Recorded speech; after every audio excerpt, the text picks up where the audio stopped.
ఎఫెసీయులకు రాసిన పత్రిక, మీరు బైబిల్ ఉంటే చూడండి, లేకపోతే రాసుకోండి, నేను చదివేస్తాను ఎందుకంటే లైటింగ్ లేదు కాబట్టి.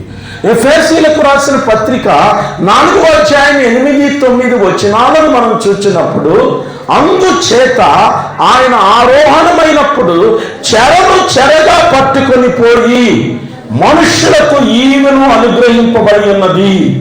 ఆరోహణమైనగా ఆయన భూమి యొక్క క్రింది భాగములకు దిగిననియు అర్థమిచ్చుచున్నది కదా.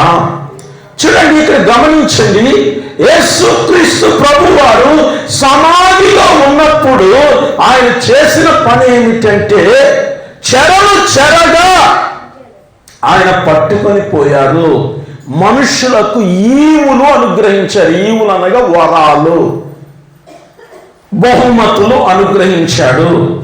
ఆయన ఆరోహణమైనగా ఆయన ఆరోహణమైనటువంటి, ఎందుకు ఆరోహణము పైకి వెళ్ళారు అంటే ముందు భూమి క్రింది భాగాలలోనికి ఆయన వెళ్ళారు. ఏమిటి ఈ భూమి క్రింద ఉన్నటువంటి విషయం? ముందు చనిపోయిన వారి గురించి చాలామందికి అవగాహన లేదు. ఎందుకంటే ఊరి మీద చాలా ఉన్నాయి, ఊరి మీద ఎక్కువ నమ్ముతాము, కానీ బైబిల్లో ఉన్నది మనం నమ్మితే మనము సత్యవంతులము. ఎందుకంటే బైబిలే సత్యవేద గ్రంథం. ఈ ప్రపంచంలో సత్యవేద గ్రంథం అని చెప్పబడుతుంది కూడా బైబిల్కే.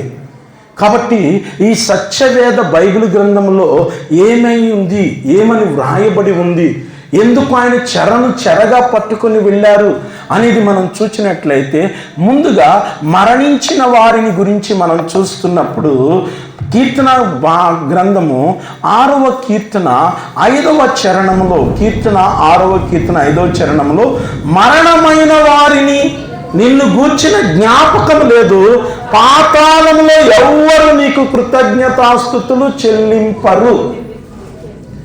చాలా జాగ్రత్త వినాలి, ఎందుకంటే చనిపోయినాక చాలా మంది సమాధి అయ్యేదాకా ఆత్మ తిరుగుతుందని, లేదా దినమయ్యేదాకా ఆత్మ తిరుగుతుందని, లేదా వారి కోరిక తీరేదాకా ఆత్మ భూమి మీద తిరుగుతుందని అనుకుంటారు. కానీ వాక్యం చెప్తుంది ఏంటంటే, మన్నైనది వెనుకటి వల్లనే మన్నైపోతుంది, ఆత్మ తాను దయచేసిన దేవుని దగ్గరికి ఎంతసేపు వెళ్తుంది? రెప్పపాటులో. వారు క్షణములోనే అని ఉంది, చనిపోయిన క్షణంలోనే ఏం చేస్తుంది ఆత్మ? నిత్యత్వము 2 భాగాలు. అది చెప్పుకోవడానికి ముందు చనిపోయిన వెంటనే ఆత్మ భూమి మీద ఉండదు. దేహము ఆత్మ వేరవడమే చావు, దేహము ఆత్మ కలిగి ఉండడమే జీవము. ఏమండి, మట్టి బొమ్మలో దేవుడు ఊపిరి ఉంచిన తర్వాత జీవాత్మ అయ్యింది.